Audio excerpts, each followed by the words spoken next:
We continue now at the top of Daf Tzadi Gimel Amud Aleph in Mesechet Kesuvos. This is Kesuvos Daf 93a. On the previous element, the Gemara said, let's say you have a situation where Ruvain sells Shimon a field, Shalo B'Achrayis, with no guarantee, and then there comes Asikin. Rashi says Asikin is Orin, meaning there are people that protest and say that it really wasn't Ruvain's field.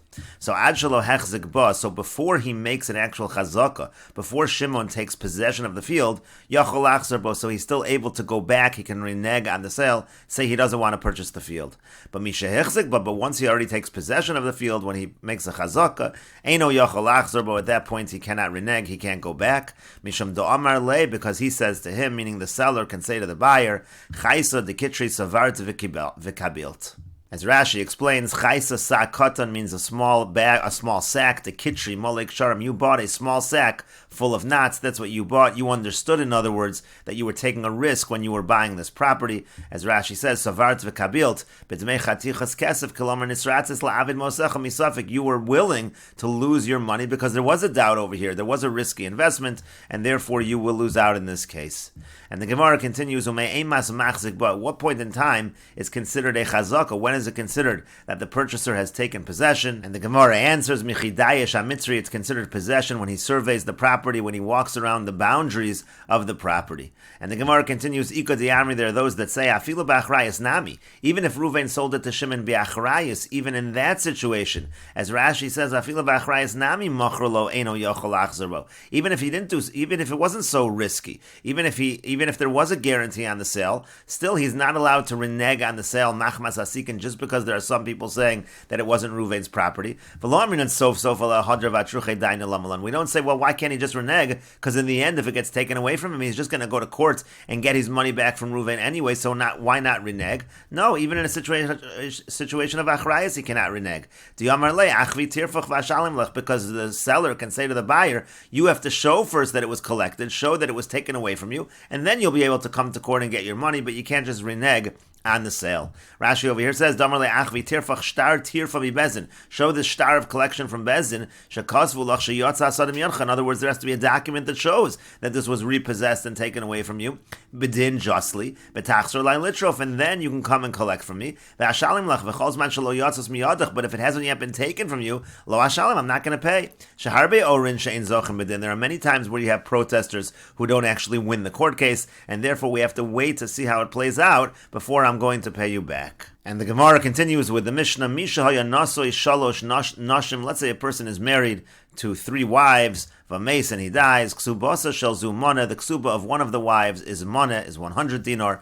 V'shel zu masayim, the other one is 200 dinar. V'shel zu shalosh meas, and the other one is 300 dinar. V'ein sham ela mana. And let's say there's only a mana, there's only 100 dinar worth of property that he leaves over, and now these 3 women need to divide that up among themselves. So how do they divide it? So the Mishnah says, Cholkin b'shava, they divide it evenly. Rashi over here says, Shel zu mana v'shel zu masayim u'shloshton nechtemu b'yom echad. They were all signed on the same day. Because it was done on different days, on 3 separate days. Hakodemis b'shtar, kodemis b'giboy. So whoever has the earlier shtar is going to be able to collect. And so the Mishnah said, if there's only 100 in the property, cholkos b'shava, they divide evenly. Sharei koach shloshton shava b'shibud mana devekulu ika mana. Because everybody gets at least a mana, so they're equal within the mana. Even the person with the smallest ksuba is entitled to a mana, so they have equal share, and therefore they divide it. And the Mishnah continues, Hayusham Masayim. Let's say you have a situation where there's 200 dinar that are left over by the husband who died. So then, Shalmona Notelas Chamishim, the one who had a ksuba of 100, she's going to get 50.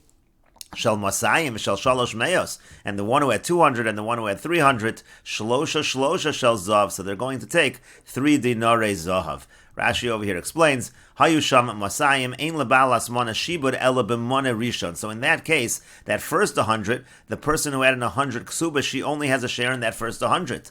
Aval B'Mana Sheni Ein Shibud L'Shtara Shal Mana. But when it comes to that second 100 that's left over, so the woman who had a ksuba of a mana, she has no right to that portion of the ksuba. And so again, that's why it says over here, if there's only a mana, so if there's only Masayim rather, so the one who is mana, she takes 50, she just has a portion of that mana, she has to ignore the other mana that extra 100 that makes it 200. No, tell us chamishim begemor parchala. Now the Gemara will ask on this: why does she take 50 of the first 100? If they all have an equal share to the first 100, then they should all take 1/3 of that first 100. She should get about 33 dinar, not 50 dinar. So that the Gemara will ask. And then in any case, the Mishnah said she takes 50, and of the remaining 150, each one takes 3 dinare zav, which is going to be 75 dinar. Rashi over here says shalosh shel zav, shalosha dinare zav, v'chol dinar zav esr v'chamisha. Happens to be that every single dinar zav is 25 dinare kesef, is 25 silver dinarim. So really, it's 25 times 3. Each one is taking 75 of the remaining 150. Kedamer b'hazav. That's explained in Hazav in terms of the calculations. V'shal masayim kocha shavet b'masayim lebala shalosh meos. Now the point over here is that when it comes to there's only an estate of 200 left, so that's really an equal share of the person who has a 200 ksuba and a 300 ksuba, because they're both entitled to 200. Sharei masayim mishubadim l'shtar, even the one with 200. So there's a lien of 200 that she is entitled to. And finally, the Mishnah says hayu sham shalosh meos. So let's say you have a situation where he leaves over 300 dinar of property. So shalman no telas chamishim. So again, the one who has a mana is going to take 50. She's only entitled to a portion of the 100. V'shal masayim mana. That now the one who has a ksuba of 200, so she's entitled to a portion of the first 200. The last 100 she gets nothing of. So that one of the 200 is going to get 100. V'shal shalosh meos, and the one who has a ksuba of 300, shisha shel zav, she's going to get 6 golden dinarim. And again, that's going to be 6 times 25, which is 150 silver dinar for the wife who has a 300 dinar ksuba. And the Mishnah finishes, V'chein gimel she'itilu l'kis. The same is true. Let's say 3 people are in business, and they put money towards that business together. Pichso ahosiru kachein cholkin. If there's less or if there's more, they divide in this same fashion. And Rashi over here explains, Hayu sham shalosh meos, mana rishon meshubed l'kulan. Again, that first 100, that belongs to all of them. They have to divide it. V'hasheni lebalas masayim. And that second 100, that goes to the one who has a 200 ulebalas shalosh meos, and also to the one equally who has the 300. V'ashlishi lebalas shalosh meos levad, and that last 100 that of the 300, that goes only to the wife who has a 300 dinar ksuba. Shalmana no telas chamishim. Again, the same problem. The one who has a mana takes 50. Why 50? It should be divided evenly. B'gemar parachala. The Gemara will ask on that. V'shal masayim mana. And again, the same question on the one who has 200. She takes 100. That should not be the case either, because she should take equally. Everyone should take equally within the first 200. B'gemar mefarish law. The Gemara will explain that as well. Shisha shel zav. And again, finally, the one who was 300, she takes 6 dinar zahav. Heim meya v'chamishim zuz. That comes up to, like we said, 150 zuz, 150 silver dinar. Sheitilu l'kis. And then the Mishnah said, let's say you have that they go into business, 3 people, most likno schora l'schar. They have some money and they're buying merchandise to make money. Kachein chok, and that's how they divide. Kol echad v'echad notel b'schar v'hefsed l'fima osav. You do a calculation according to what each person invested, and that's how you calculate how much profit or loss they will each take. And so the Gemara says, Shalmana no telas chamishim. Again, the Mishnah said that the person who had a ksuba, the wife who had a ksuba of a mana, so she takes 50. And so the Gemara asks, what are you talking about 50? Tlasin utlasa v'til sehudisla. She should really get 33 and a third. In other words, you should divide that 100 3 ways. So why is she getting 50? Rashi over here says, Tlasin utlasa v'til sehudisla dahainu shlish shel mana sharein lachelik b'mana sheni. She has no portion in the second mana. All she gets is in the first mana, in the first 100. She should get 1/3 of it. Like the Gemara is saying, she should get 33 and a third. And so the Gemara says, Amar Shmuel says, B'koseves balas masayim lebalas mana. What's happening in this case is, in the Mishnah, the one who has a 200 ksuba tells the one, she writes to the one who has a 100 ksuba, din udevarim ainli imach b'mana, that I don't have any case against you when it comes to that mana. In other words, when it comes to that first mana, it's only being divided between the 100, the wife with 100, and the wife with 300. They're dividing that mana in half, and that's why she's going to get 50. But the Gemara continues, Ihachi, if so, if that is the case, that the person who was 200 said she is not contesting at all within the first 100, so Ema Seifa, so let's look at the next line of the Mishnah. It said in this case, again, 50 goes to the wife who had 100. Now you have 150 left, and it said they split it evenly, 75 each. It said, Shal Masayim v'Shal Shalosh Meos, the wife with 200 and the wife with 300, Shalosh Shal Zav, they're each going to get 3 dinare Zav, which again calculates to 75 each. But why should that be the case? Taimallah, the one with 300 should say to her, to the one with 200, 200. Hasalak nafshach mina, that you've already removed yourself from the first 100, so she should take 50 from the first 100, and then they should divide evenly the remaining 100, so it should actually be divided out, that it should be 100 for the wife with 300, and it should be 50 for the wife with 200. It shouldn't be 75 and 75. And the Gemara answers to that, Misham de Amrullah midinu devarimhu desliki nafshay. No, it's because she says to her, I only am removing myself from having a court case against the one with 100, but I'm not completely removing myself from that remaining 50 in the first 100 with regards to you. With regards to you, meaning the 200 says to the 300, with regards to you, we're dividing evenly. And the Gemara continues at the two dots. The Mishnah said, Hayu sham shalosh meos v'chulu. It said, let's say there's a 300 total in the estate. So again, 50 is going to go to the one with the 100. And now you have remaining 250. So of that 250, so it said that there's the one with 200 only has a claim to the 150 that is remaining. So she's going to get 100, it said. And then the rest is going to go to the one with 300. But again, that doesn't make sense. Shal Masayim Mana, the wife who has a 200 ksuba, she gets 100. Why does she get 100? There's 150 remaining that she's claiming and that she's sharing with the wife of 300. So you should split the 150 evenly. Shivim v'chamisha udisla. She should get 75. And then all of the rest after the 75 should go to the wife with 300. And to that, the Gemara answers, Shmuel says, B'choseves bala shalosh meos, lebalas masayim. No, it's when the one who has 300, she writes to the one with 200, ulebalas mon, and also to the one with 100, din udevarim ein li imachem b'mana, that I won't contest with you when it comes to a mana, and that's why when it comes to that first mana, that 50 of the first mana, automatically, there's no contest over there, that goes to the one who has 200, and now with the remaining, so that other 100 is going to be split 50-50, that's why the wife with 200 gets 100, and then after that, the remaining will go to the wife of 300. And the Gemara continues with another approach to understanding the calculations in the Mishnah. Rav Yaakov min Nahar Pekod Mishmei de Ravina Amar Rav Yaakov from Nahar Pekod, he said in the name of Ravina as follows: Reisha b'shtei tefisos v'seifa b'shtei tefisos. Both the Reisha and the Seifa, they're not talking about where all the property falls to the three wives in one shot. Rather, it's two separate collections. Shtei tefisos. You have a certain amount that falls the first time, which they divide up, and then there's an additional amount of property that falls to them the second time, which they divide up. And the Gemara explains as follows: Reisha b'shtei tefisos. The Reisha is talking about where you have two sets of collections as follows. The naflu shivin v'chamisha b'chadzim. The first, what happens is that 75 dinarim worth of property that falls to be divided, and that of course is divided equally because they're all equal in terms of up to 100. Everybody has at least a ksuba of 100, so everybody gets 25. And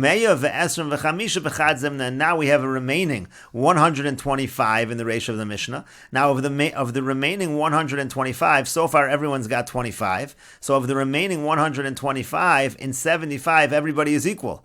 75 everybody is equal, so therefore they divide that. Now everybody has 50.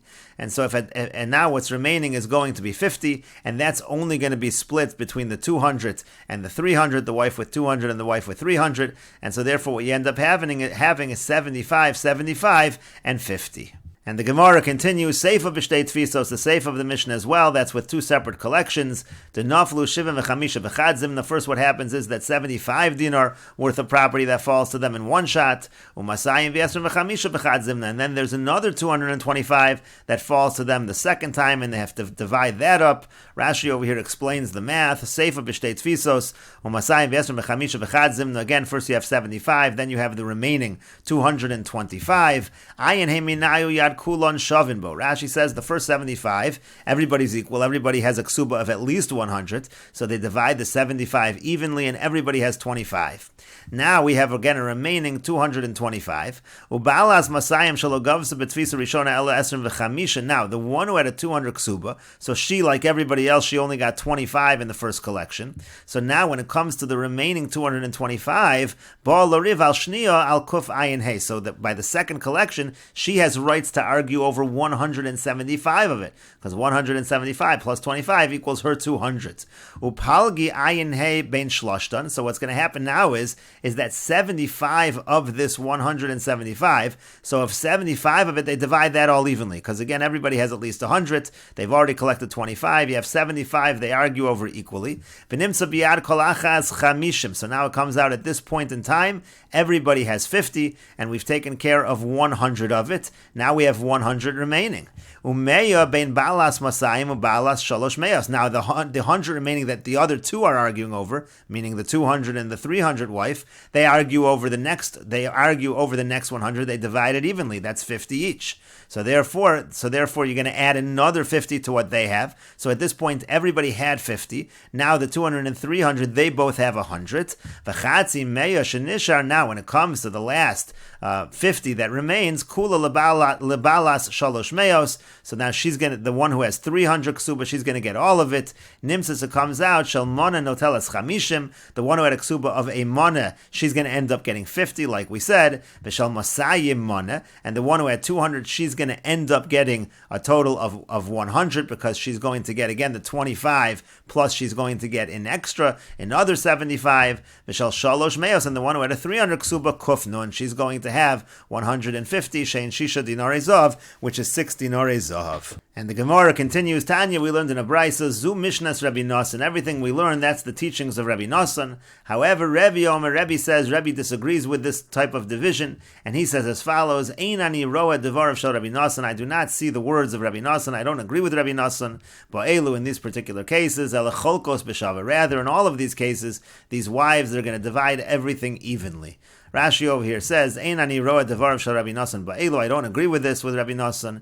She'ein ze dome l'shlosha she'tilu l'kis. This is not similar to three people. Let's say they put money towards an investment. They give different amounts. Da'asam shvach moshe ishbichu moshe and shakli. There, let's say the money grows, so then everyone should take according to the percentage they put in. Hilkach kol echad yitol lefi ma'osav, because it all grew according to the percentage each one put in, so each one takes according to his percentage. Aval hacha taima misham shibudahu. But over here, what's going on over here is the property, there's a lien on the property, because all of these wives, they're like creditors and they're collecting the debt that is owed to them.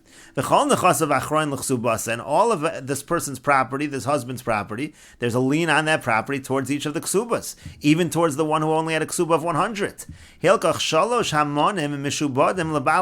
So therefore, if you have a situation, let's say, of 3 monim, they're all meshubed to the balas mona. Kishar Chavro said they're all meshubed to her just like they're meshubed to everybody else. She's entitled to collect her full money.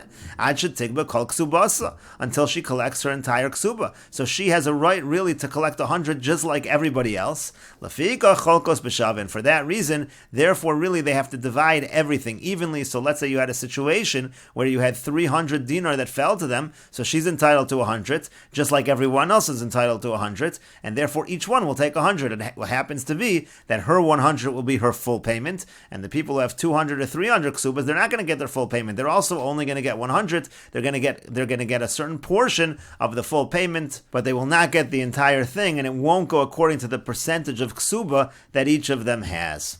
And the Gemara continues at the two dots, v'chein shalosha sheitilu. Again, the Mishnah said, let's say you have 3 people who are investing in something, so they each take according to the amount they put in. Amar Shmuel says, shnayim sheitilu lekis. Let's say you have 2 people that put in money, that put in funds. Zemon v'zem masayim. One puts in 100 and one puts in 200, and we'll continue with this discussion in the next video on Daf Tzadi Gimel Amud Beis.